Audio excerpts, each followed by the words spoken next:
The Local Show, featuring conversations with business owners, employees, and local business leaders about their successes, challenges, and reasons for doing business. Right here in Central New York. The Local Show is locally produced by Zoey Advertising. Now your hosts, Tom and Steve. Welcome in, ladies and gentlemen. This is the winter 2024 edition of The Local Show. I'm your host, Tom Soccocio Jr., along with my good friend and co-host, Steve Roberts.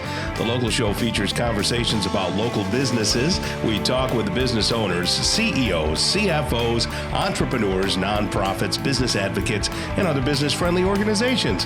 We learn how they got into business and why they're doing business right here in Syracuse, New York, and where their businesses might be going in the future. You're going to hear all about their successes, challenges, opportunities, marketing, and advertising. We are broadcasting from the Zoey Advertising Studio, sponsored by Safe Harbor Wills and Trusts. You can also see us on YouTube if you're brave enough to take a peek at Steve. I just noticed something, Tom. You notice things. Yeah, you're typically, generally Eeyore.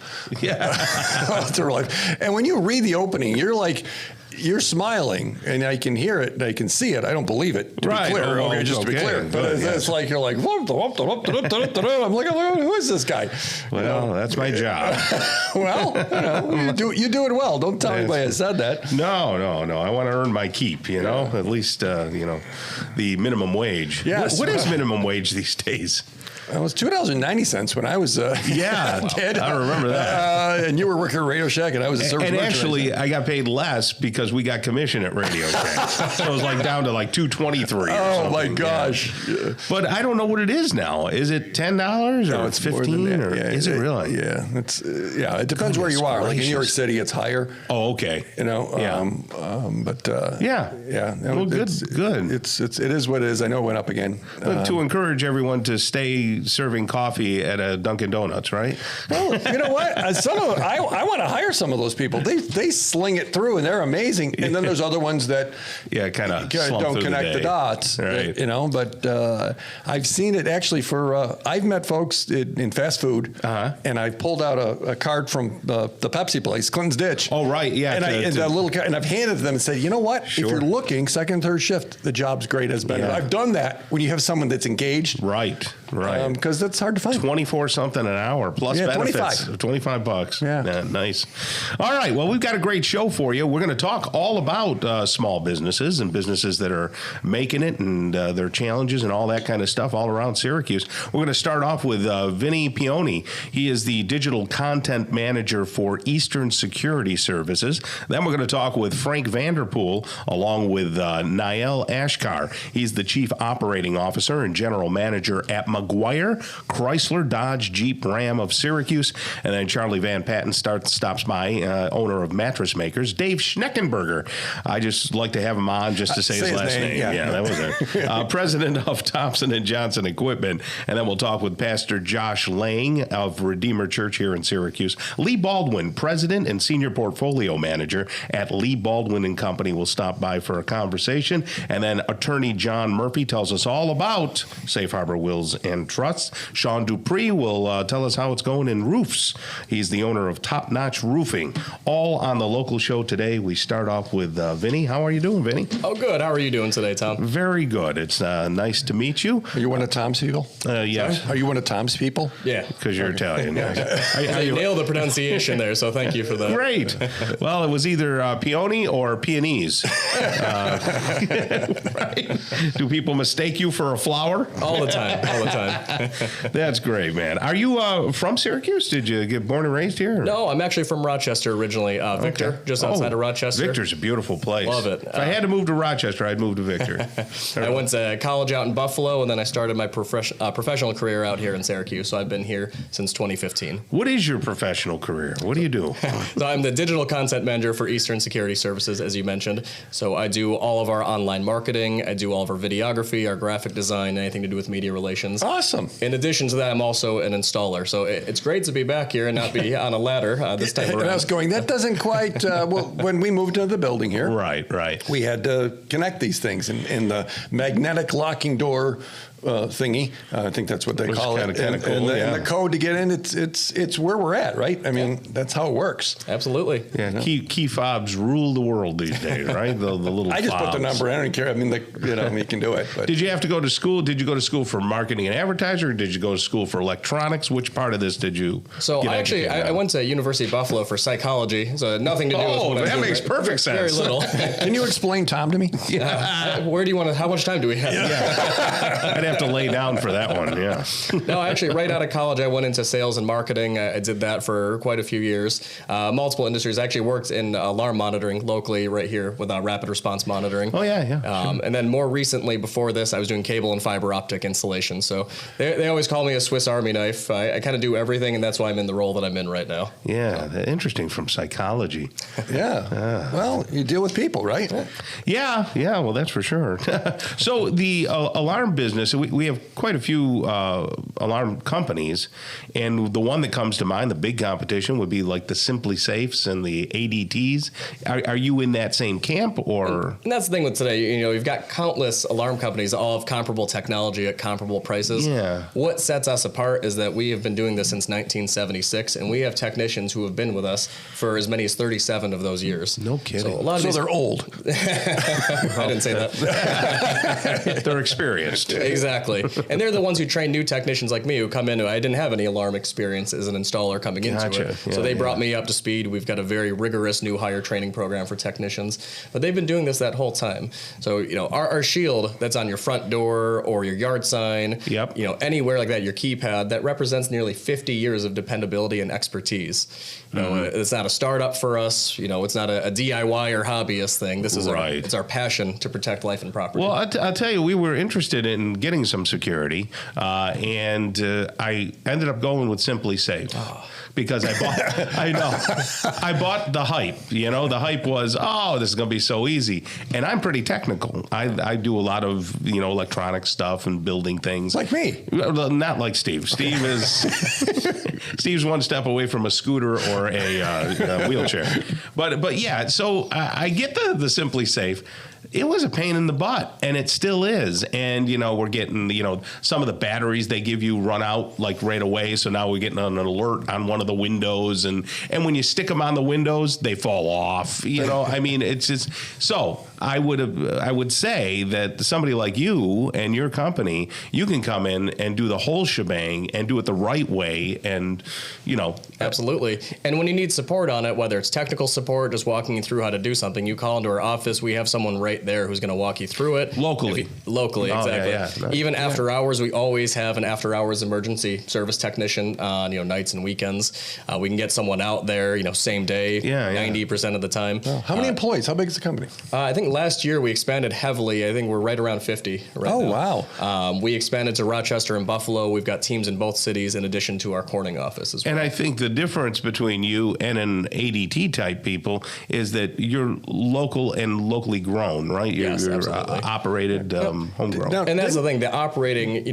locally is a big thing too. Our central station is local. They've got 3 facilities, but the headquarters is local, and everything is from a facility. So when your alarm goes off, it's going to a facility and not to someone's house, which is how ADT and a lot of other companies are monitoring their alarms. I didn't know that. Didn't Time Warner Spectrum, did they stop doing alarms or something? Yes, that has been phased out over the years. So they don't even do it, because that was a big deal. That was for a while, yeah.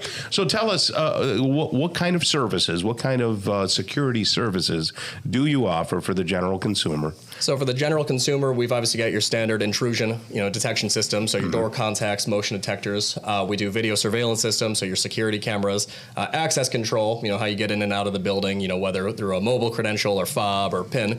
And then we also do fire alarm systems and intercom as well. And more recently, we actually just purchased our very first mobile surveillance trailer, which is a 4-headed camera trailer with professional monitoring locally as well. And would you use that at an event or something? An event, a parking lot, construction sites are a big one with theft going up on sites there. There's a plethora of uses for it, and we're very excited to be protecting life and property in Syracuse. How can somebody get in touch with you guys and have somebody come over to the house or the business or their business? Yeah. Easiest ways to give us a call. Our local number here is 315-422-4141. You can also email me at vinny@easternsecurity.net or go to easternsecurity.net, and we've got several social media pages as well. So if you write that number down, 315, of course, that's a big area code, Tom. Yes.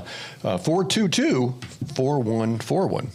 Excellent. Well, good. We'll get some people over your way, and I might be calling you. Awesome. You're not going to forget that you met me, right? Don't answer. Don't answer. I'm telling you, don't answer. I want to get a Steve-specific alarm. So if he's anywhere within a 2-mile radius, it goes off. We can make that happen.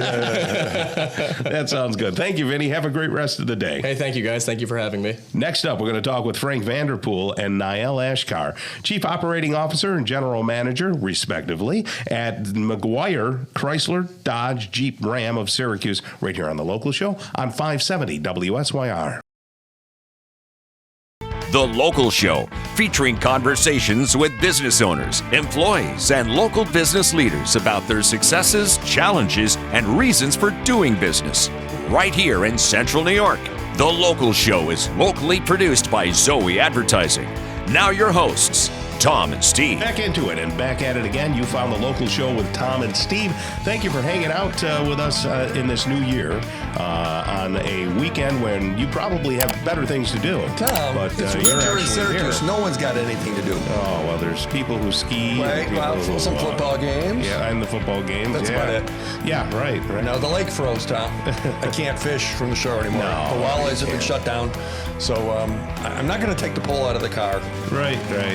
And there's no stream fishing at this time either, right? There is, actually. Could you? Oh, yeah. Well, I mean, Salmon River's open year-round, the tributaries. Yeah. Some up there, and some of the creeks and things, but it's... You'd have to travel. It's uncomfortable. Yeah. When you get to be your age. Well, no, it's uncomfortable just with you in the room. Yeah, there we go. That's for sure. But, Tom, your boots are fitting better. You're looking good, buddy. I'm trying. I am trying hard to lose that weight and go to the gym. And did I tell you I designed a sweatshirt? No. Yeah. I had to design a sweatshirt, and because what is that? I was a fat guy. It's I haven't printed it yet, but it says something about being 60, and it says this is what 60 looks like, and I have like a sketch of a guy who's all jacked and all that kind of stuff. So you're doing that in faith? Yeah, well, yeah. Okay. Well, sometimes I think because my face looks young, and when I'm working out with my 25-year-old daughter, I'm wondering if people think like I'm some sort of a pedophile. It's like, look at the old guy with his girlfriend. You did marry your intern, didn't you? I did. Okay. Yes. But she's only 4 years younger. Okay. Anyway, hey, we got some great guests on right now. Frank Vanderpool and Niall Ashkar are the Chief Operating Officer and General Manager, respectively, at Maguire, Chrysler, Dodge, Jeep, Ram of Syracuse. And you can catch them at maguirecars.com, and it's Maguire. That's how you spell Maguire. Thanks, Tom. I thought you might think there's a W in it. No, I tripped something. on Ashkar. So. MaguireCars.com. How you doing, guys? Doing great. Good morning. It's great to see you. I am a car enthusiast, and there's only one type of vehicle that I don't like, and it's Mopar. So, sorry to hear that. No, I'm just kidding. I mean, I love all the vehicles. I mean, that Hellcat he is a car something guy. else. I am a car guy, though. So, Frank, let's start with you. Frank Vanderpool. Now, you're the Chief Operating Officer. Yes, sir. Are you from Syracuse? I am not. I'm actually from Seneca Falls, and I lived up here for about 8 years when we decided to come up and start a Nissan dealership. Okay. So, yes, we're an Ithaca-based company. We've been in business since 1977. I've been with the company for about 20 years. Wow. And that's again, moved my family up here about 8 years ago to spread the Maguire name up here through Syracuse. Yeah. Well, I get out to Seneca Falls a lot. It's a beautiful place. You can fish there, Tom. Right. Yes. And that is... I like the bridge that has the sign on it that somebody gave his life for someone else. Seriously, right there in Seneca Falls. Well, that's where It's a Wonderful Life was based on. Absolutely. Plaque there and stuff. And you can, of course, you can fish there. Great Christmas movie. Niall Ashkar, what do you do over there? Yeah, I'm the general manager at Maguire Chrysler in Hiawatha. Been there for a little bit over 3 years. Oh, yeah, the newly remodeled. I was just going to say, boy, has that changed. Yeah, definitely. They made you a nice home. Yeah, built a castle for us here on the west end of Hiawatha Boulevard. It is beautiful. I just went by it a couple days ago. It is. It's been a 2-year construction project that's just coming to an end. Matter of fact, Niall and his sales team moved into the building this week. Yeah. So Frank, were you involved in, like, because of your authority and your big shot and everything? Were you like, did you have to hover over that whole thing? No, Niall has done a great job. Okay. Actually, when I got promoted, I was a general manager of that store. When I got promoted about 3 years ago, we handpicked Niall to come up and run the store, and he's done a fantastic job. Where'd you come up from? Yeah. So I was actually in Ithaca running the Honda store. Okay. And commuting for over 12 years. And Frank and Phil Maguire were gracious to give me the opportunity to come back home. And here we are. No more 3-hour commute. And we're back 15 minutes from home. So are you from Syracuse? Yeah, I grew up in Camillus, graduated from West Tennessee. Oh, no kidding. Yeah. All right. So I've been in the area, been in the business for a little bit over 20 years. Yeah. And I currently live in Cicero. So which one of you guys is the one when you're trying to buy a car and they're like, I got to go ask. I got to go back. And they disappear. I don't know. They go to lunch and come back. Well, hey, we, are you the guys that they go talk to? There really is nobody back there. It's a thing. No, we try to. I know there's a lot of old car dealer puns and jokes, and we try to separate ourselves from all of that. So we are a one price dealer up front. We try to make it easy, save you time, save you money, not the old kind of what people. So it is family owned. It is family owned. Yes, it's owned by the Maguire family, who's a great family out of Trumansburg, New York. Sure. And again, we started in 1977. So we actually have dealerships in Syracuse, Baldwinsville, Ithaca, Trumansburg, Watkins Glen, Canandaigua, and 3 up in Grand Island, just north of Buffalo. Yeah, nice. I dated a girl in Grand Island back when I was in my 20s. Now I'm 60. Before he met his intern. And I'll tell you what I hated was that damn Grand Island Bridge. Oh, it yeah. Make me nuts. Oh, my God. You don't like bridges? Yeah. I don't think I could do that now. A couple times a month I make that trip, so yeah, I'm well aware of that one. Now, you live in Cicero. Whereabouts in Cicero? Right off of South Bay Road. Right. So am I. I'm over in the pastures. Is that right? Yeah, my uncle lives there. I live right across the 31, up there by the lake. That's nice and easy. Yeah, a little bit past that, but that's why you looked familiar to me. And I've been up there like 30 years, so I'm in Sparrows all the time. And I've probably seen you at the gym. Yeah, that's right. You go over to Crunch? Yeah, that's where I am. Yeah, okay. Well, now I know you. So look at that. But in regards to our dealership, we're transparent. We have our prices, lowest upfront pricing on our cars, daily basis. Why didn't years ago? Why didn't anybody do that before? Like the only thing I think Saturn, because I'm old enough to think Saturn. Sure. Because most people have had a bad experience at a car dealership. Is that a fair statement? Absolutely. Sure. Yes. Okay. So it seems like that kind of a thing at least takes one piece of it away. Yes. And maybe I buy the extras and maybe I do the this other stuff that you're gonna offer because everyone does and you should. Yeah. But how do people feel about that? Do they feel like, well, if it's one price, it must be a higher price? Or? No. Actually, what we found is most people don't want to negotiate. It's uncomfortable. It's unprofessional. Yeah. And obviously, with the internet and pricing all over, put a great price out there. Be fair about it. We are a volume dealer, and really myself and our president Phil Maguire about 20 years ago, we had worked at other dealerships that were very old school and very, I guess, what you would think of a car dealership. So we just sat down one day and decided, what do people hate about buying cars? The time, having to talk to 10 different people. And so we took the pricing out of it. We took you trade in as a separate deal from the purchase. We took out your traditional F&I, if you know that. Yes. Uncomfortable going in and talking with somebody who's trying to sell you a bunch of... Well, we took all that out, so when you actually come down to buy a car from us, you deal with one person, the sales rep, from start to finish on that's wonderful. Everything. So you're not going to... So this was a deliberate... Absolutely. It wasn't like, okay, we're going to do this because we got to be different. This was really the foundation of it? Oh, yeah. And we got tired of, you hear people with these bad experiences and these horror stories, and we're like, it doesn't have to be like that. So how much of the sales are internet versus, walk-in in the dealership stuff? Yeah, I would say, probably 75 or 80% starts from there. You're at home, you're looking at cars. Yeah. I always say you look at a couple things. You look at price and you look at the reputation of the people that you're dealing with. Mm-hmm. A very large percentage either start to finish from the internet or at least start there. Very few people just kind of wander in anymore like you used to on a Saturday. Yeah, right. Who has the time to do So, that? Niall, are people looking for a car, or are they looking for an experience? I want the 2000, whatever it is, this color with this. I mean, are they that specific? Yeah, people these days are, again, on the internet looking at specific vehicles that they already want. So, I mean, knowing the type of car that they want to fit their family needs, they come in knowing exactly what they're looking for, and then it's our job to help them direct them the right way. Now, you have the Mopar kind of franchise, right? Yes. So do you sell others too? Now, don't you have a Chevy? Yeah. Here in Syracuse, we actually have a Nissan store over on West Jenny, and then we have a Chevrolet store out in Baldwinsville. So we carry, again, we have 17 locations. We carry 19 of the major manufacturer brands, and we have actually 3 Mopar stores.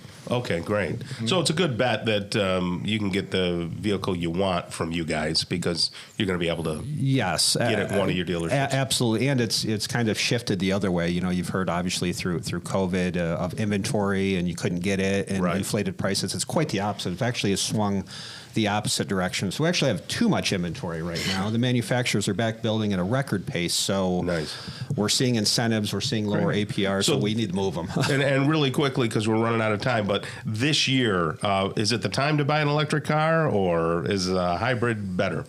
Yeah, I mean, listen, right now there's a lot of incentives on the electric car. So it is the year to buy an electric car with the incentives that they have currently from manufacturers. Okay, not a bad idea. So they can come over and visit and talk to Niall Ashkar over at, what is it again? New place. Hiawatha Boulevard. At the new big place right off the Hiawatha Boulevard. 690, boom, right there. Yeah, the beautiful place. You can talk to him, and if you have to work your way up to Frank, well, then you've done something wrong. There's a guy in the lobby who wants to talk to you, Frank. You guys are great. Thank you so much for being here, and thank you for all you do. Thank you, gentlemen. All right. Coming up next, Charlie Van Patten stops by. He's the owner of Mattress Makers, right here on The Local Show. Don't go away. The Local Show, featuring conversations with business owners, employees, and local business leaders about their successes, challenges, and reasons for doing business. Right here in Central New York. The Local Show is locally produced by Zoey Advertising. Now your hosts, Tom and Steve. Welcome back, folks. It's great to see you. Well, we're not really seeing you, but you can see us on YouTube, so check it out. The YouTube channel is bigger and better than ever, and you can see all the guests and Steve and what we look like when we're flailing our arms around and things like that. Do I flail my arms, Tom? No. Usually you're pretty solid. Just sitting there. I do. I flail. I talk with my hands. Let's see. I have spilled coffee on the air. I think I knocked the food off the table. You knocked a couple microphones. I've hit the mic a few times. Yeah, you broke a coffee cup. I did actually break a cup. That's true. That was nice.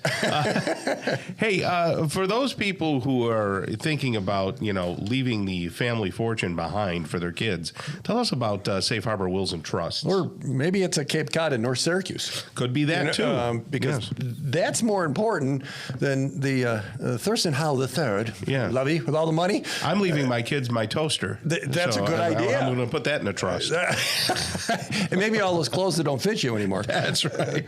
But if it's time to update your will, if you haven't protected your stuff for your kids, talk to those guys over at Safe Harbor. Talk to John and the team, and they will do that for you. Because if you don't do it, it's a risk. And every day, we all probably know people that have lost things to nursing homes or to taxes and all this kind of stuff. So Safe Harbor Wills and Trust, safeharborwillsandtrust.com, 370-9977, 370-9977, or go on the website and check them out. Great. It's our pleasure to bring back Charlie Van Patten. He's the owner of Mattress Makers right here in Syracuse, mattressmakerssyracuse.com. How are you there, Charlie? Very good, gentlemen. How are you today? Very good, my friend. So hey, I got a hot flash for you. We're running this hot flash annual January. Yeah, right. He's had coffee. Hang on, folks. We don't know what he's going to say. He's excited. Go ahead. It's the annual annual January clearance sale. Oh, maybe you got a spare bedroom. Maybe you got a camp. We're almost there. Spring is around the corner. Let's hope Start thinking about that. Or maybe you got a boat and you need an odd-sized mattress. Get them now. Really good time to buy something you're not Excellent. When is this happening? What's going on? January, every January. Oh, all through January. Yeah, right. So you only got a little over a week left, so you better hurry up. Right. So they can get on it. So they can walk into the factory right across from our friends at Fleet Feet over on Bridge Street. Absolutely. How about out there on Route 11? On Route 11. When you go in there, you're not going to believe it. Oh, it's got to be 1,000 mattresses there. No kidding. Good for you. Yeah, come on in. We need to sell them. Yeah, let's move them out. That's across from Chick-fil-A. Exactly. It's a true factory store. It's nothing to look at. Sorry, Charlie. No. But it is a true, those mattresses were made in the factory up the road. So it isn't like, oh, we have a factory sale. It's the factory stuff. It's real stuff. Yeah. A little sidebar here. You know, help is hard to get, and we could use another part-time salesperson. So if anybody's interested in working part-time, we like working with people. Carol's a delight. Absolutely. You know, and she, when you talk to her, if you talk to her, she just likes to help people. She's no pressure. Yeah. She just is like, well, what do you? She's a real chill tempo. Well, to put it in perspective, the average term of our employment is everybody's like 25 years is typical employment length, you know. So most of the places people have been alive 25 years. I know it. So we prefer senior people. Explain to people what the process is that you make a mattress. You know how you make it. So I think people hear us talk and they don't understand that you're quilting the fabric. You're putting the frame together. The actual mattress is being built from the ground up, right? Yeah, you know, when I mentioned years we've been doing it, and I've been doing it for 60 years, experience is the key. You know, for example, we start right from scratch. We source all the best materials. We quilt, we cut, we sew. We do the whole thing. And in some cases, the material might be better than some of the big brand names, right? Because we buy better materials. Yeah, you buy better material. You source it. Yeah. We're not making 4,000 pieces today and let it slip through if it's not quite right. Right. We're making by the piece, one at a time, being very careful with it and everything else, you know. Experience is important. William Shakespeare said experience is a jewel, and it's true, you know. And we've got the experience because of the number of years we've been doing it. Julius Caesar said experience is the teacher of all things. Well, we've been taught. I've been taught for 60 years. So if you want to know about mattresses, there's only one place in Syracuse you can come. That's right to the Mattress Makers, because we've got the experience. You used to sell them to the other places that sell the furniture stores and mattress stores. Wasn't that what you did for a long, long time till the last several years?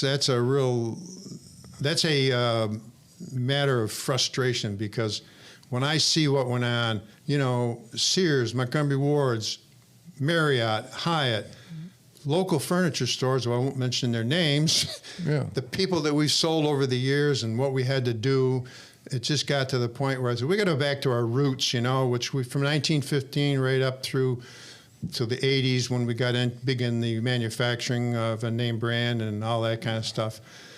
And then, you know, about 20 years ago, I said, well, you know, I'm getting too old for this. I got to go back to the basics and let the customer have an advantage, because they don't have it going to the store and buying.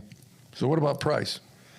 Well, you know, I was thinking about that. Customers ask me how we can compete. Well, do you realize that when you go into a retail store, what you're paying? Because your retail space rents for close to $20 a square foot, plus taxes, plus repairs and maintenances, plus utilities. In our factory, because it is a factory, we're paying factory price. Mm-hmm. We're paying a little over $4 a foot, and that includes our taxes, utilities, and everything.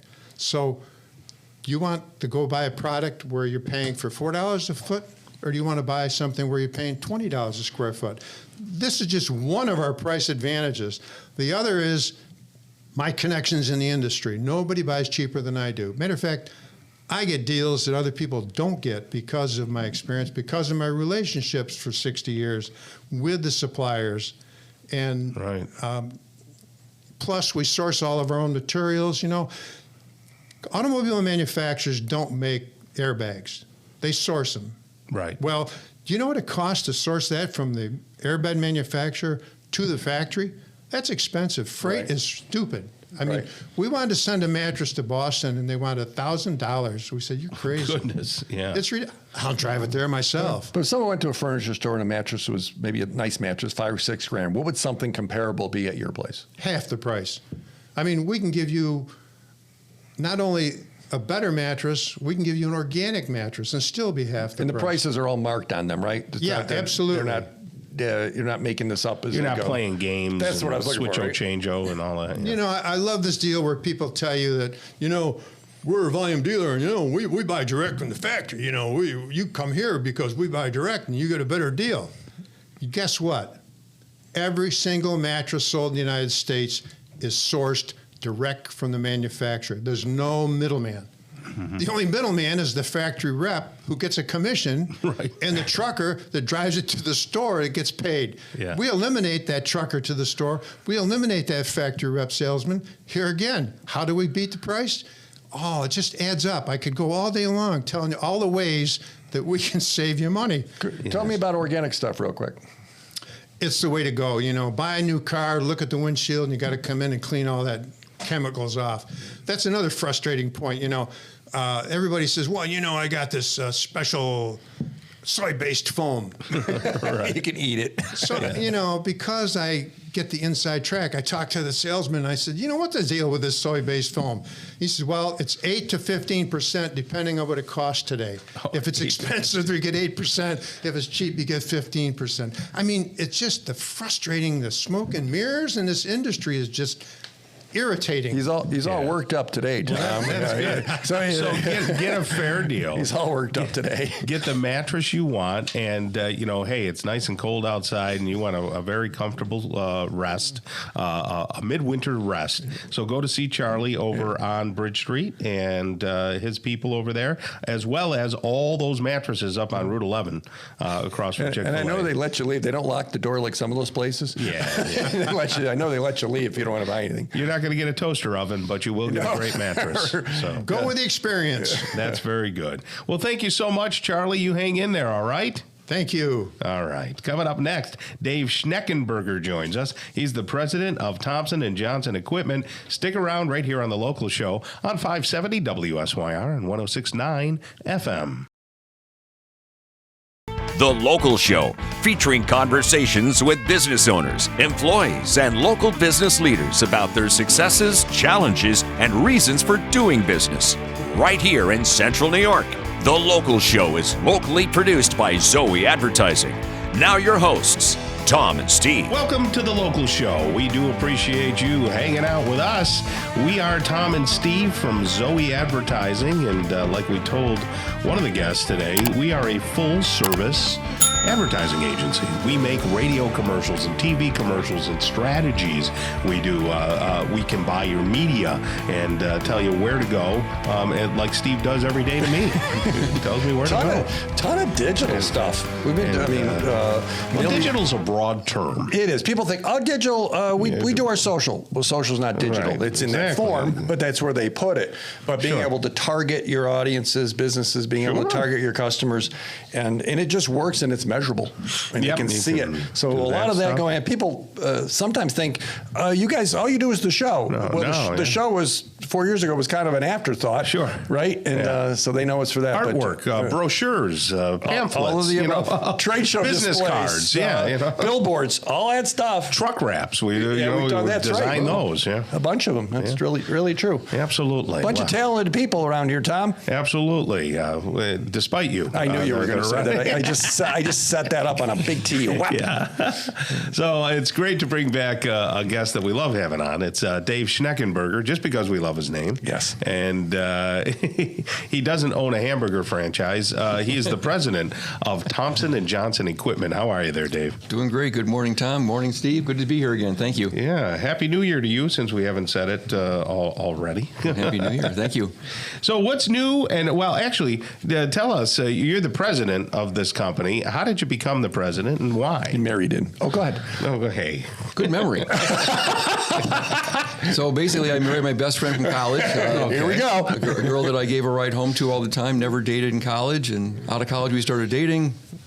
ended up getting married. Yeah. Her father was the Johnson of Thompson and Johnson. Came back to work for him in '81, which doesn't seem like it was that long ago, but no, it doesn't. Wow. Time flies when you're having fast, fun. Yes. Came back as a salesman, worked my way up through, and now own the business. So it's been great. That's awesome. So what does Thompson and Johnson do for people? They see over there off of Fly Road. Correct. Big building. And what's going on over there? So our primary business has been forklift trucks. We're privileged to be the local dealer for both Toyota and Crown forklift trucks, which are the top two forklift trucks in the industry. And then last year, we kicked off a dock and door business called NED, Northeast Dock and Door, and that's going really well for us. But despite having great lines that we sell, we really are a service organization. We have 180 employees, and I think we're up to 93, 94 mechanics right now. So, gosh, ton of service work. Yeah.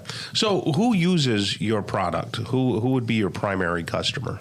Our customers range from one of the guys down at the regional market to a Target, a Walmart, a Best Buy, and everything in between.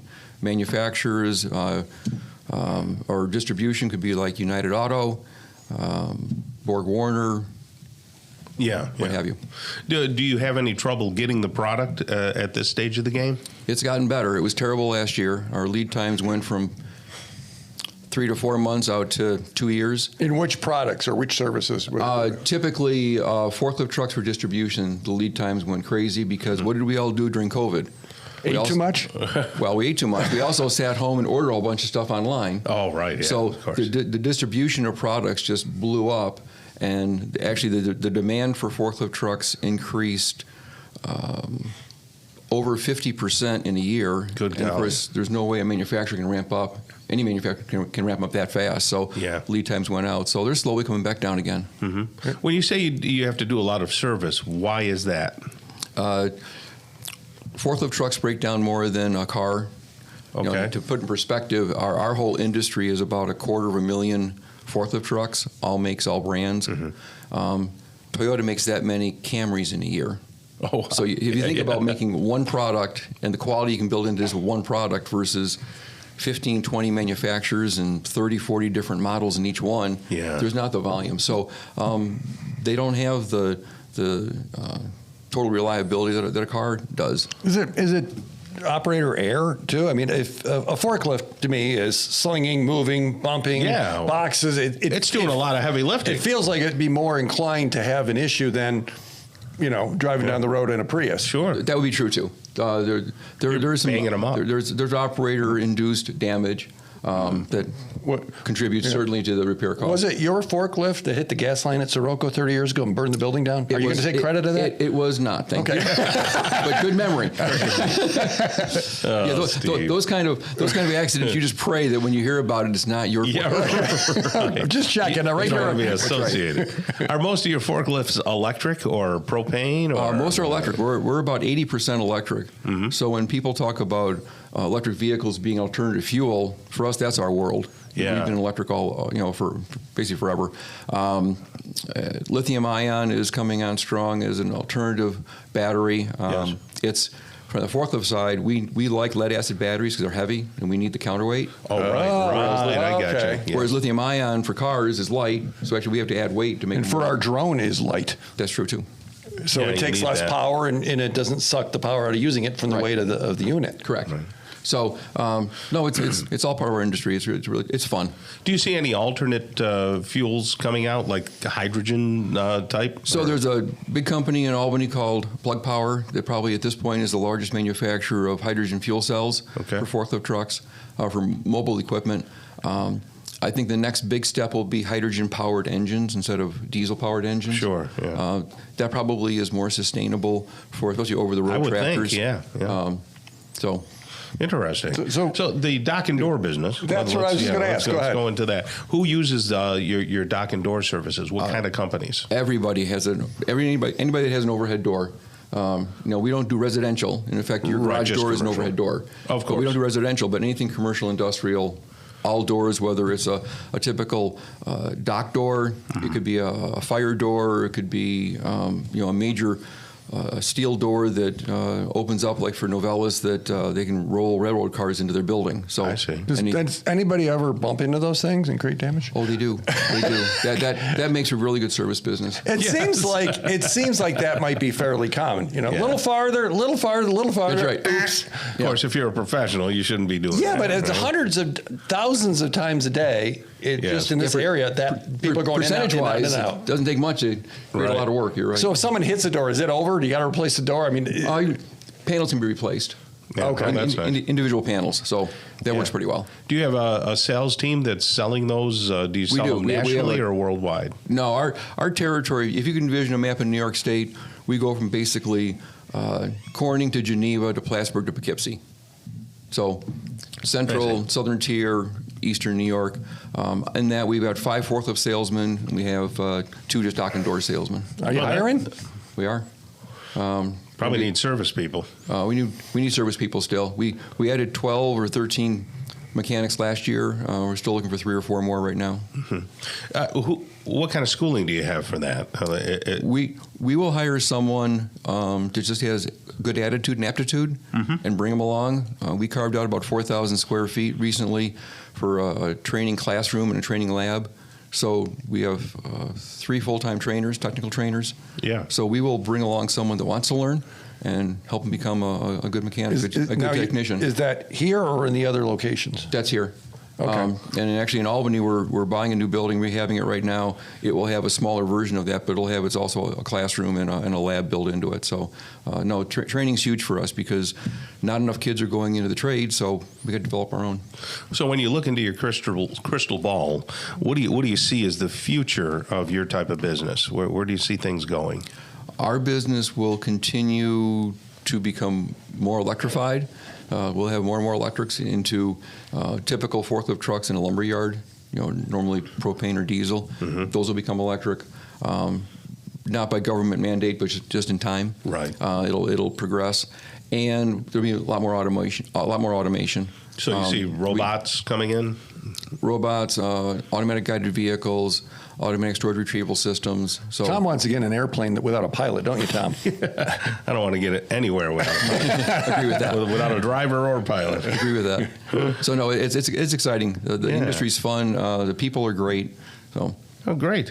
All right. Well, that's Dave Schneckenberger right there. He's the president of Thompson & Johnson, a forward-thinking company. And thank you so much for being here. We appreciate it. Thanks for having me. Appreciate it. All right. Kicking off hour number 2 of the local show, we're going to have a conversation with Josh Lang. He's the pastor at Redeemer Church here in Syracuse. Leigh Baldwin, president and senior portfolio manager at Leigh Baldwin Company. Attorney John Murphy stops by to tell his story. He's the owner of Safe Harbor Wills and Trusts. And finally, Sean Dupree will be here, and we'll get on top of the roof and talk about top-notch roofing. Stick around. Hour number 2 of the local show starts really soon. The Local Show, featuring conversations with business owners, employees, and local business leaders about their successes, challenges, and reasons for doing business. Right here in Central New York. The Local Show is locally produced by Zoey Advertising.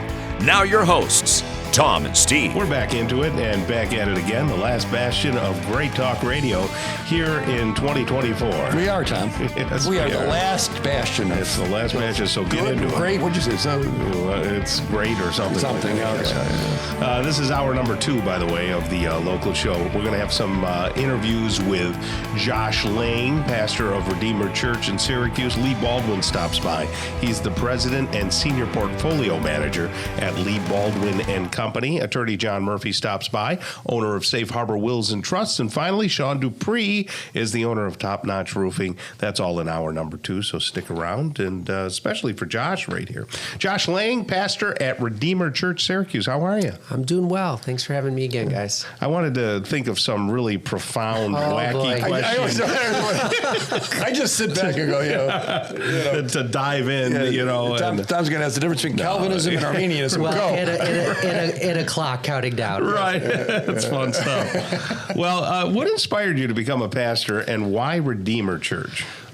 Well, to answer the second question first, I've had the benefit of being in this church the entirety of my life. Oh, okay. Minus, I should say, maybe that first year, but I've had that wonderful benefit of just growing up in a church. And then secondarily, in growing up in the church and being around these rich truths that we find in Scripture and having, that experience with God, your heart does get transformed. And when I was 16 years old, I came to that understanding of my need for a Savior, and I surrendered my life. And in doing so, I felt, this call to vocational ministry. Now, as Protestants, we believe that everybody in, our congregation is called to ministry, but specifically, I think what you're asking me about is my vocation. Right, yeah, your vocation. So, I felt that. Okay. So you did it for the money? No. But, when you experience the grace of God like that, a natural response is to say, all right, Lord, what do you have for me? Yeah. Now, the name is interesting, Redeemer. Sure. What does that mean to people? What should people take from that? Well, it's interesting. I think it was a couple years ago, we were doing a teacher supply giveaway at H.W. Smith, which is right behind us, over there across from Nottingham High School as well. And we were just giving away the supplies for free, making sure they had what they needed for the school year. And one of the teachers actually asked that, what is Redeemer? I have no concept of that, and so my wife went on to explain. But I think when we look at Redeemer, just to use a very simplistic thing, is, when you turn in that can, of soda or water or whatever it is, you turn that in and you're redeeming, that 10 cents and getting that back. When we look at the name Redeemer in Christianity, what we're saying is that we were so lost and separated from God that in and of ourselves, we couldn't bring ourselves back. So God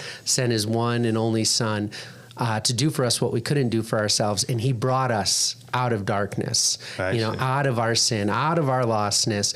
And he did that all through the shedding of his precious blood. And he redeems us to himself. I gotcha.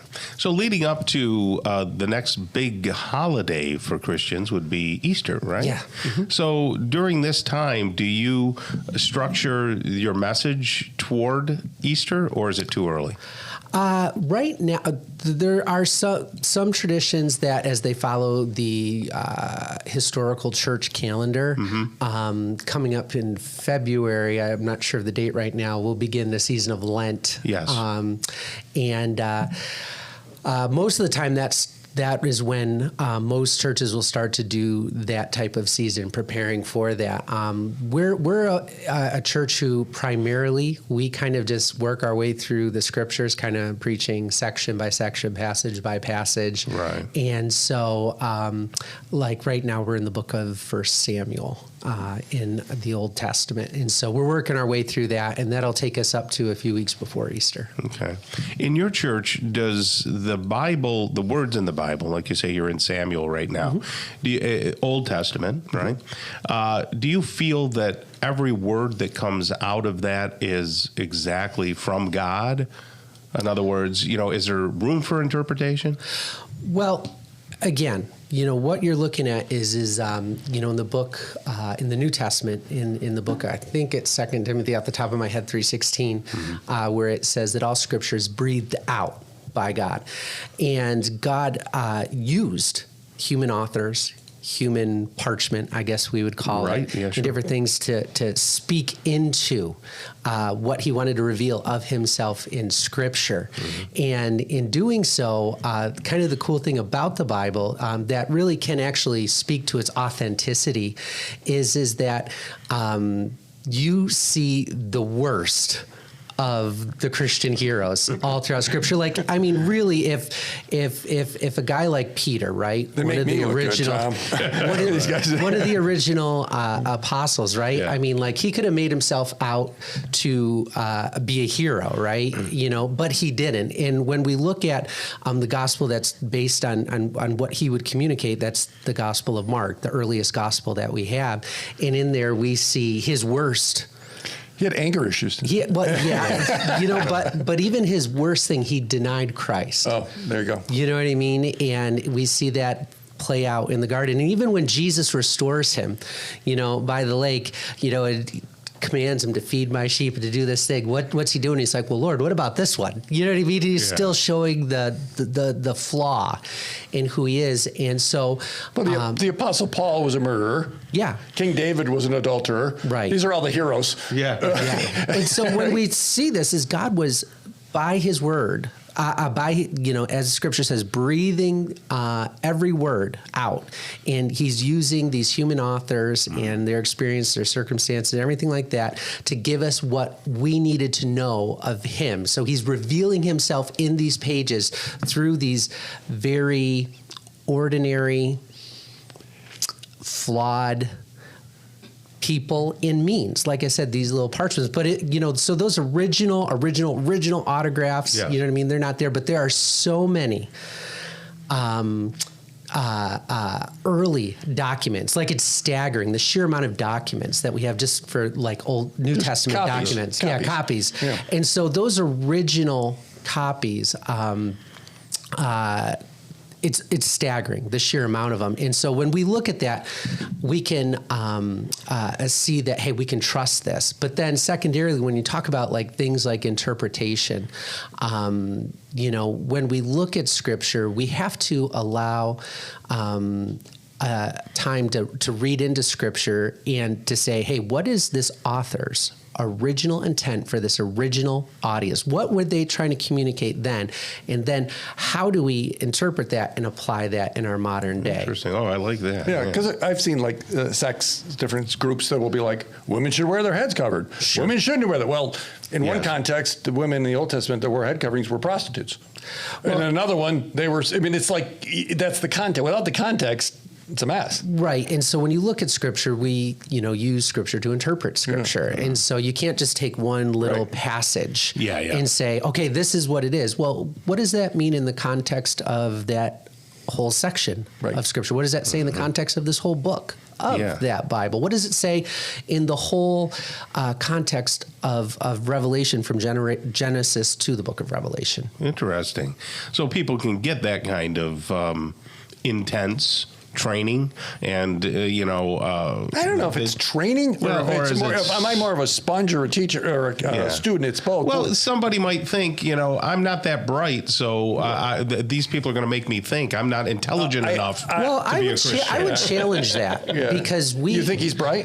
No. But we get passionate about things, don't we? Yes. And so, for example, you have this podcasting equipment in front of you, and I don't really know everything there is about that, but because you're passionate about broadcast and passionate about podcasts, you've gone out of your way to learn that. And there's probably things that only you could explain to me to help me understand that. True. So people get passionate about what they want to be passionate about. Right. Okay. That makes sense. Well, I'm sure you're a good leader. I certainly like talking with you.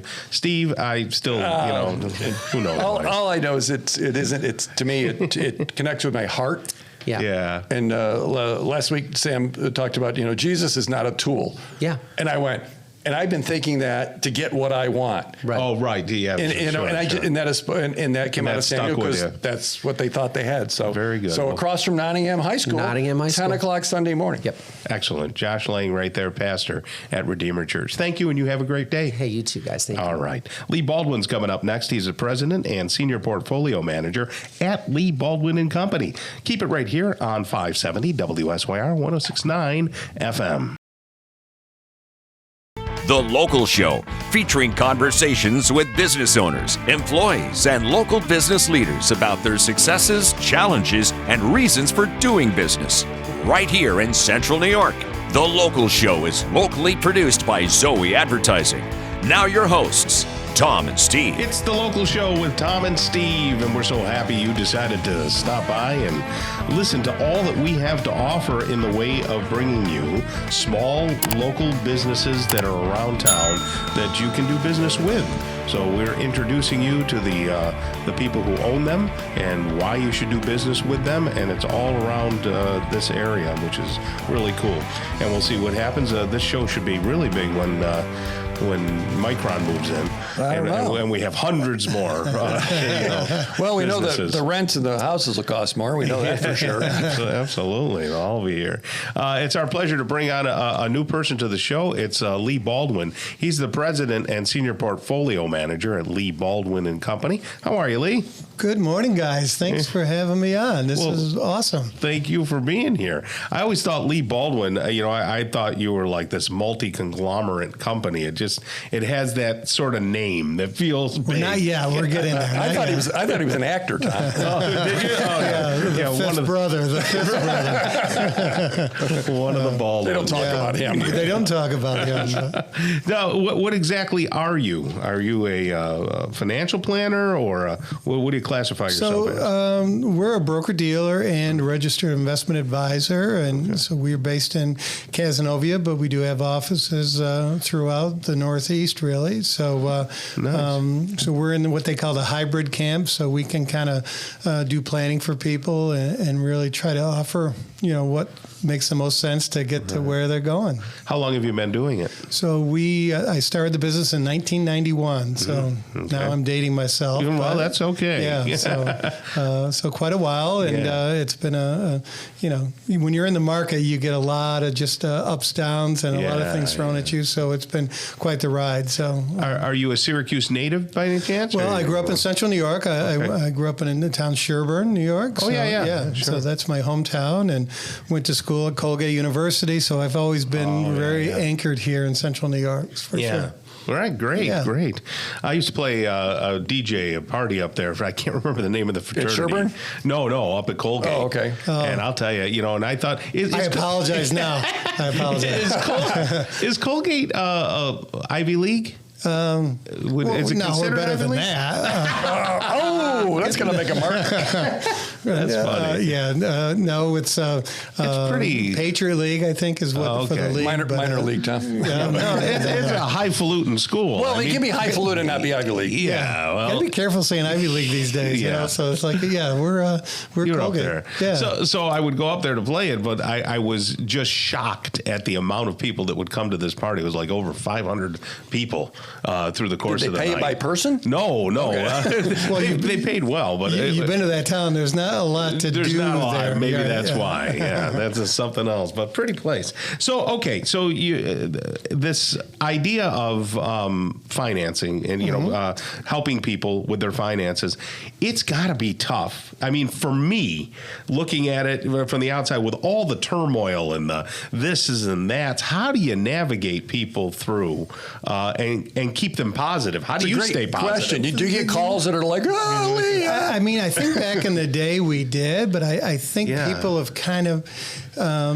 you'll go crazy if you just look at the headlines day in, day out, because there's always something coming at you, and the market has a strange ability to do opposite of what you think. So part of maybe one of our biggest functions is to keep people to just temper their emotions and go with the long term. It would be, I don't know if you would find a 10-year period where the market didn't go up. So you've kind of got that as a background. But it's weird. I've heard people say, oh my gosh, I lost 10 grand today. Oh, why? Did you sell your stuff? No, you didn't lose a dime. Is that fair? That's fair, right. Like you didn't lose a dime. Right. Okay. And I remind people too, if you put a price tag on your home every day and it was like on a ticker tape, it would drive you mad. But you still need a place to live, and you own it. And so if we own, a stock that we really like, we may own it forever, and it's an asset. So you have to really kind of bring yourself back to that. So do you ever get spooked so much that you say, geez, I don't know if I can continue doing this business?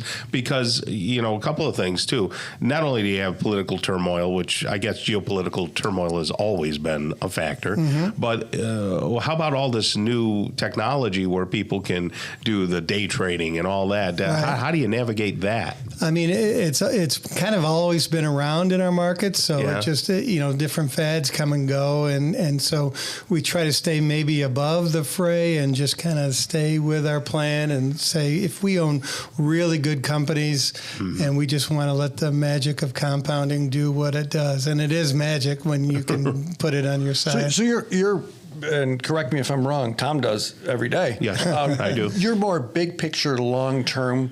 The sky's not on fire, even if it is. Chill out. We're going to get there together. Is that more? That's definitely the model. Is you've got to be long term and put the odds in your favor and try to not follow the favored crowd, but kind of do be independent in your thinking. Tom put all his money in Bitcoin. What do you think about that? Well, it depends on when he put it in. It's had a pretty good run here recently. So when people come to you, what type of people, I should say, come to you? Great question. I mean, we deal with some very high net worth people and families, and then we have really all shapes and sizes. And I think that's something that's really important to me and throughout the firm is that, whether you have $10 million or $10,000, if that's what you have, it's very important to you. Yeah, that's for and sure. So we want to treat everyone, on an equal basis when it comes to that. So, So you could help somebody who's just a, paycheck to paycheck type person? Absolutely. And we have a side business. It's called the Dollar Investment Club, and it's really all about that, where we want to really just urge people, do what you can, but just get in the game and start. And whether it's $100 a month, $50 a month, $200 a month, but once you get in the game and let the compounding go to work for you, we work so hard for our money that you might as well have your money do something for you. And so that's something I'm very passionate about, because when people realize that it can work for them, it's eye-opening. What's your take on the Dave Ramsey philosophy of, get out of debt?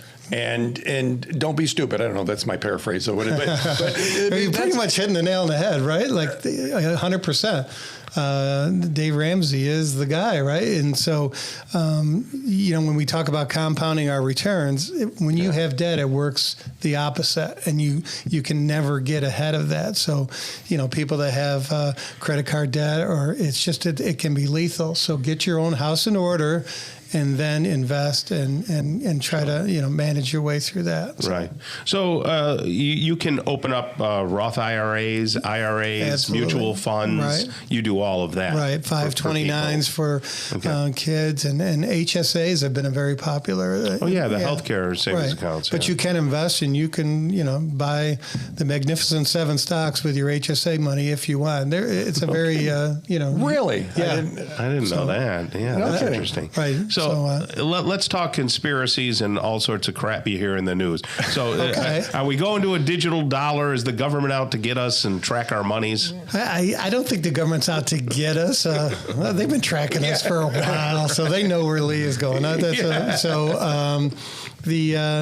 I don't worry about that as much, but it's again, there's things always flying at us, but I always kind of concentrate on savings and innovation. And right now the country there's a lot of money, sloshing around, which is good for the markets. And innovation, if you just look at even just last year, I mean, AI has been the rage. Right. And then you have weight loss drugs. Like there's always something coming. There's Alzheimer's. During the pandemic. Forgot about that. Right. And during the pandemic, you got me. But during the pandemic, all of a sudden we had vaccines for COVID, which so I kind of I think that, again, keep the headlines in the back. 15 seconds, the biggest mistake people make when investing. The biggest mistake they make, I think, putting it off and not starting sooner to put time. It's about time in the market, not timing. And then I think just following what they've read or friends say, you've got to buy this next pot stock because it just sometimes they go up in smoke. And right? you'll give a second opinion for free, so someone can call you and talk to you. Absolutely, that's what we do. Leigh Baldwin, right there. I love your demeanor, man, and I think that people would be served well if they go and talk with you. So we'll get people out there. President and Senior Portfolio Manager at Leigh Baldwin and Company. LeighBaldwinAdvisory.com is the name of the site. Thank you so much. Thank you, guys. All right. Attorney John Murphy's coming up next, owner of Safe Harbor Wills and Trust. Stick around for that on The Local Show on 570 WSYR. The Local Show, featuring conversations with business owners, employees, and local business leaders about their successes, challenges, and reasons for doing business. Right here in Central New York. The Local Show is locally produced by Zoey Advertising. Now your hosts, Tom and Steve. Well, it's The Local Show with Tom and Steve, and if we're here, that means you are too. Thanks for stopping by and spending some weekend time with us. Boy, we're just bolting right through January, aren't we? Well, it took a long time for the lake to freeze. Yeah. So that extended. Typically, I fish up until about Christmas. Yeah, sure. And I did catch some fish right in that week from the shore. And then, you're done like right around Christmas Day. But here it froze up earlier this week. Not like go out there and drive a car, but it's right. So I'm thinking we're heading towards spring now. Yeah, well, until we get into February, and then it's just like the doldrums of winter. I still want to take one of my 1,900 vacations a year. Oh yeah, I'm sure you'll go someplace. Yeah, I want to, very nice. What you got to do? Well, John Murphy, hardworking guy. He is here. He's an attorney, and he owns Safe Harbor Wills and Trusts. And it's good to see you again, Attorney John Murphy. How are you guys? Hanging right in there. Yeah, good. I don't think I've been here since the holidays. So, oh yeah, how was your New Year? Very good for me. Yeah. How about Steve there? Whoopee! Woo-hoo. Yeah. I texted Steve you had to drive out on the lake and see if the ice is thick. I really didn't do it. You encouraged him to do it. Did you have a big party or was it all family? We had all family. It was great. All my kids were home. Oh, that's great. You can't ask for more than that. My daughter-in-law and my two boys have very significant others, and my grandson, who at that time would have been about 2 months old. Nice. Was with us. John shared a photo of 4 generations. Oh yeah. That's like the best photo ever. Those are great pictures to have. It was great. Yeah. It was good memories. Firstborn son of a firstborn son of a firstborn son of a firstborn son. Very nice. So, which was nice. Got a lot of testosterone there. Yeah. No, we're just Irish. Yeah, right. And then there's the Irish thing. So, John, why did you choose to dedicate a legal career to the facilitation and education and implementation of trusts and wills and estate planning? Because I failed my family. Let me explain. Thanks for coming, everyone. Well, I was a general practice lawyer. I did a lot of different things, right? I did real estate and traffic tickets and family court and divorces and appeals and personal injury stuff, whatever walks through the door, right? Right. That's what general practice lawyers do. And then my wife's grandmother went into a nursing home. And when her grandfather died shortly thereafter, my mother-in-law came and said, hey, we didn't know Mom and Dad were paying this much money for a nursing home. Can you help get Grandma on Medicaid? I said, sure. How tough could Medicaid be?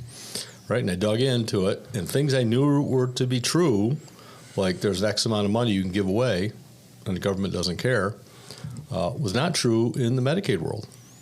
And I floundered. And thankfully, I had my head about me and said, I got to find somebody who knows this stuff, because I'm digging myself a hole. Things I know to be true are not true in this world. And it's also my family, right? So I got out and got another attorney, but Grandma lost about half of what they had spent a lifetime saving. And not because of anything I did or didn't do, but that's generally the law. If you haven't done any planning to protect your stuff, you're gonna lose it, or at least half of it. So that was it. That's a good motivator. Yeah. It's a crucial aspect of financial well-being, getting that done. Do you find that a lot of people this time of year, in the new year, come to you looking for help? Yeah, it's kind of a mixed bag, because a lot of folks that we deal with, because we have an office here and in Watertown. Oh, yes.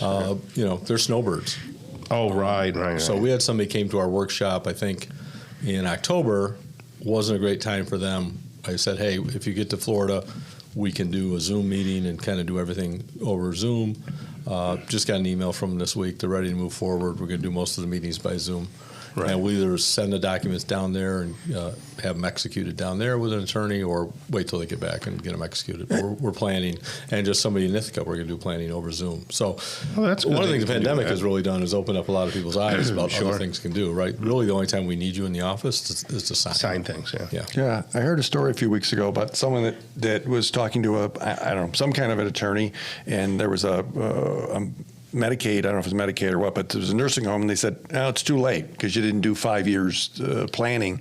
So they felt like they couldn't do anything, and that was some professional advice. Do you hear things like that? We have a lot of folks that have come to see us, and they've been to other firms. And I don't necessarily know which ones as I sit here today.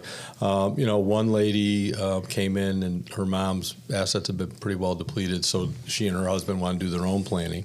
Right. And got talking to them about their mom's stuff, and it turned out that our clients had a brother who was disabled, and all of mom's assets could have been protected by giving that money into a supplemental needs trust for the disabled child, and that law firm didn't do it.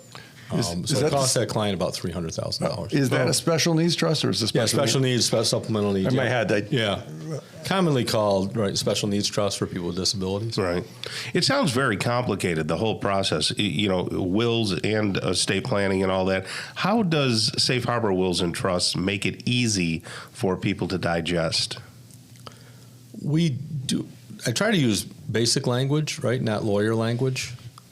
You don't need to know what a remainderment is on a deed and all that other stuff. Right? So we try to walk you through it, use simple terms. We break down the process because it's the first time our clients have done a trust. We might do them all every day. Right. First time they do it, I like to say we're building a jigsaw puzzle.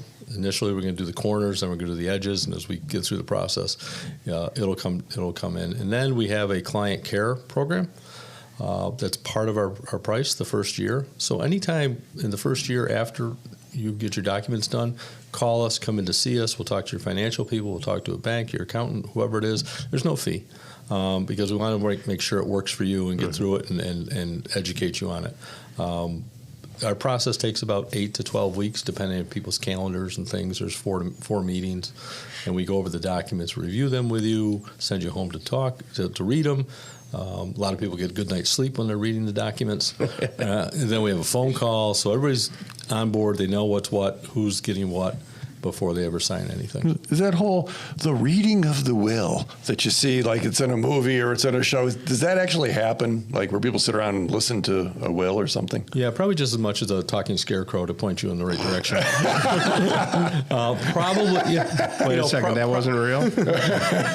Probably there was a time because you would only have one will, right? You didn't have carbon paper, you didn't have copiers and those types of things. Right. That is not done today. Yeah. Right. So what happens is if a person dies and you're relying on a will, the person who's the nominated executor, they're not executor until the court says they're executor. Gotcha. That's a misunderstanding a lot of people have. The court needs to make sure the will was drafted correctly, not who gets what and who's executor, but was it witnessed, was it signed? Is that true with a trust also? No. Trusts stay out of court.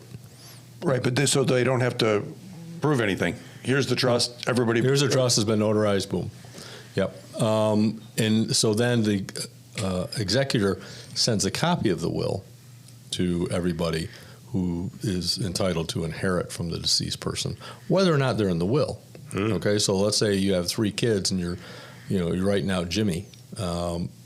Jimmy still gets a copy of the will if he's your child. That does not happen with a trust because Jimmy has a right to inherit from mom or dad. Jimmy does not have a right to inherit from a trust. The trust is separate from mom and dad. Okay. Lots of questions people have. Anything different this year from last year? How does taxes fit into it? Politics, all that stuff going on. Yeah, we got a bit. Well, politics we try and stay out of, right? So we have every candidate's poster. No. So there was a big tax case that came up. Well, it was a tax ruling by the IRS. It's not necessarily law yet, but we got a lot of calls from our care clients about this. How does this affect us, right? And so we responded to all 400 families that are in our care program. Right. No charge, right? People called us, how does this work?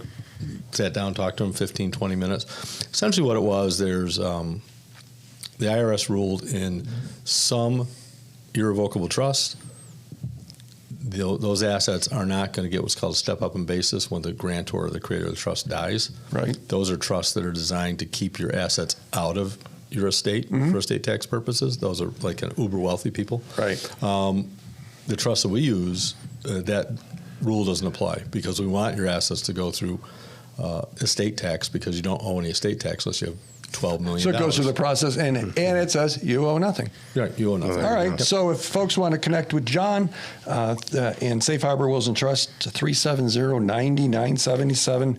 People can call and talk to a case manager. I remember you said that before. If they want to have questions, 370. Yeah, they know way more than I do. So. 370-9977, or they go to Safe Harbor Wills and Trust, and they can fill a little form, and someone will get back to them, right? Yes. There you go. And we may get back to you to say we'll connect this date, this time. There you go.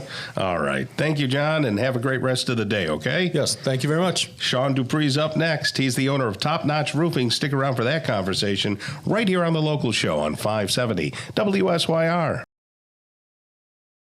The Local Show, featuring conversations with business owners, employees, and local business leaders about their successes, challenges, and reasons for doing business. Right here in Central New York. The Local Show is locally produced by Zoey Advertising. Now your hosts, Tom and Steve. Welcome back to The Local Show. You found it. It's Tom and Steve, two guys who thought, hey, let's give small business a shake.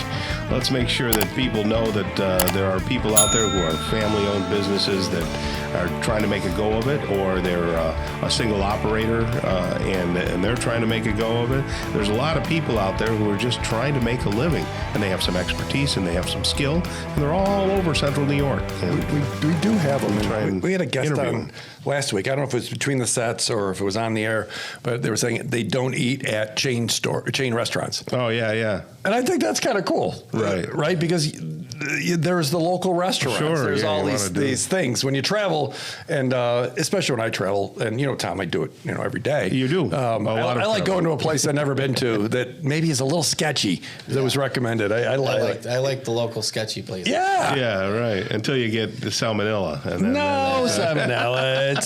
It's okay. Salmonella is prominently in infants under the age of 2. Oh, okay. There we go. Who knew?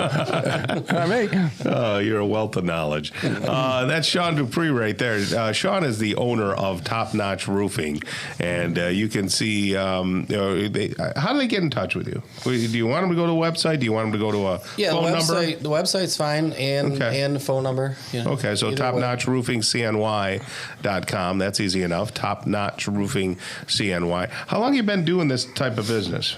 Well, I've been in the construction industry since I was 10 years old. I remember my uncle had a construction company and I worked for him. Did you have a work permit there, young man? Of course I did. Okay. I had all that stuff. No, you didn't. All of it. It was all legit. So I've been doing this a long time. A long time. Where were you born and raised? I was born here in Syracuse. Okay. Raised in Pulaski, APW area. Okay. Graduated APW. Yeah, they don't have many school days up there, do they? Because it's always a snow day. Yeah. In the wintertime, Remember that time? So I would always wait for North Syracuse Central School closed, and you were waiting for one of the city schools. And it was always APW. Yeah, APW. Closed. There was all these, and then you waited for it to come down because it was always up there. Yeah. So did you ever go to school? Yeah, we went to school quite a bit in some pretty bad snowstorms. Wow. Yeah, that's fun. Yeah. So you were in the construction business. You saw a need for roofs, and you kind of took a shine to it. What makes you a little different than other places? Well, I think the biggest thing is, the shingle that we try to use the majority of the time, as long as a customer doesn't want a specific shingle that they want. We use an Atlas roofing system, and it offers a better industry warranty than the majority of the leading brands. Right. What is the warranty? So the warranty that we are able to offer is a 25-year non-prorated warranty. So, and it covers labor and material. So if you have an issue down the road, the Atlas company, the manufacturer of the shingle, actually covers the cost of the shingle and the labor to come back and fix whatever needs to be fixed. Like we were talking with Charlie from Mattress Makers, and he was saying, hey, they say, you got a 25-year warranty, but by the end of the warranty, they really don't cover anything because it's all prorated, and it doesn't include this and that, but yours is a real, genuine. Yeah. Yeah, and what you have to do is use the entire system for the entire roofing Atlas system, which is your underlayments, your ice and water, your roof caps, your ridge vents. It's the whole system. You can't piece it together with other manufacturers, and that's how they warranty it for the 25 years. So a nail gun is fun. Change my mind, somebody. They can be. Yeah. Right? We've had some fun with them over the years. Did you ever use one of those, Tom? Yes, I have. On a roof or side or where? Well, I've used them all over the place. Different sizes, you know. Yeah. For framing, you know, I've used a framing one. But I think that's it. You can use a framing one for roofs, right? No, you use a roof nailer. A roof nailer, okay. Different. Yeah. You don't want to use a frame and nail. It's you want to go right through. Inches long. Yeah, you blow it right through the roof. Through the roof. It's you know, it's cold. You know, we got another month of winter or whatever the heck, or 2 months of winter. Metal roofs. I see metal roofs up in the north. Is that because of the snow? Why does someone choose up north? I seem to see metal roofs, and then I don't know. It's because maybe I noticed the roofs more. You know, the big thing with metal roofs is you don't have to get on them and shovel them. You know, that's what they claim. Right, because it heats up and melts off. Yeah, right? they tend to heat up quicker, and the snow does shed off easier. Yeah. But I've shoveled a lot of metal roofs over the years. And that's not one of your specialties, though, right? Metal roofs, or no, it's not. We do it. Right. You know, but we don't. If need be. We really like to use the architect shingles, right? And it's a lot of it is for the warranty. I think they look better. I think it looks prettier too. So, will you install roofs even in this kind of weather? We can. We got to pick and choose days, though. Yeah. You know, right now we're pretty limited on days that you could put one on. Like you wouldn't do one today. Right. Yeah. It's just too cold. What about if someone's got backup and ice and all that stuff? Is that more hiring some dudes with shovels, or is that a roofing company? That's an insulation problem. I know, but it's off the roof, right? It is. Yeah. So is that your space at all? Or no, it's not our space. There's companies out there that's what they do is they go around and take care of ice dams and get ice off roofs. We're not in that space. Do you install the electrical stuff that melts ice? I have. Yeah. I have in some houses, and and I always recommend if somebody is doing that investigate your insulation. First, yeah. And if you want to use the electrical to get rid of the ice as a temporary thing, go ahead. But investigate your insulation, and because you definitely have bigger issues. Mm-hmm. You're losing a lot of heat, and not only are you causing damage to your roof, but it's also costing you money out of your pocket. When you quote a roof and somebody says, "Wow, that's really expensive," can't you just go over my roof? What do you tell them? You can. You can go over roofs. You can go up to 2 layers of shingles on a roof, as long as all the substrate's in good shape. Are they usually? Yeah, I mean, it happens if people are proactive, and you do it soon enough before everything is deteriorated to the point where it's not safe to lay over an existing shingles. But you cannot go more than 2 layers. An insurance company can actually drop your insurance for having more than 2 layers. They do not have to cover your home warranty for roof damage. Will your roof warranty be the same if it's a roof over a roof or not? With the warranties you were talking about earlier, it still holds up. Yep, it does. Yeah, because what we do is we strip it back. We strip the sides back. We strip the sides back a little bit. We strip the bottom back 3 feet. Mm-hmm. We put down new ice and water still. Right. So really, roofing over doesn't save you a whole lot of money. It saves you some, but it doesn't save you a lot. By the time. Yeah. Do you replace plywood as well? So Yeah, we definitely do.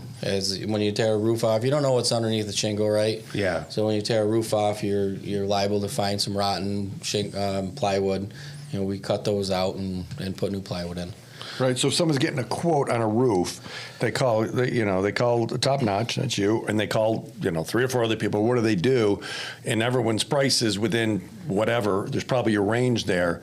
What would you say to persuade them to say, "Hey, hire us"?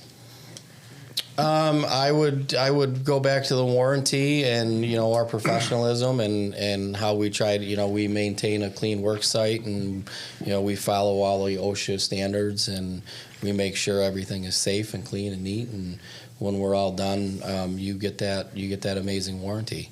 Average size house, 2,000 square foot home. How long does it take you? Approximately a day. A day. Gotcha. That's pretty good. That's a hard day. Yeah. Yeah. Well, yeah. Excellent. Does that include the dumpster in the hallway and everything? Yeah. Sometimes the dumpster sits for a day or two later, depending on when we can get them. when they can get there to get them picked up. Sure. Cool. All right. Well, that's Sean Dupree right there, owner of Top Notch Roofing. 247-0628, right? Correct. Okay. In the Top Notch Roofing CNY, you got to add CNY to the end of it. Correct. Because Top Notch Roofing goes to the wrong place. So topnotchroofingcny.com. Correct. All right. Well, that's going to do it. That's going to wrap us up, Steve. There we go. So you want to do any home improvement projects? No. And I can't go fishing. I'm just going to. I think I'll watch football all weekend, Tom. Wow, that'd be fun. That sounds good. All right. On behalf of Zoey Advertising and Tom and Steve, God bless you and your families. Take a walk today, even if it's a little spanky out there, a little smarty. Get out there in the cold, and you'll burn extra calories, and it keeps the weight down and the mind clear. The local show is heard every Saturday morning from 11 to 1. Then again on Sunday morning from 7 to 9. Listen together with a friend. It's more fun that way. Until next week, get down to business. Keep doing business locally. Tell your friends about the local show right here on 570 WSYR, 106.9 FM, the iHeartRadio app, and on YouTube at Zoey Advertising.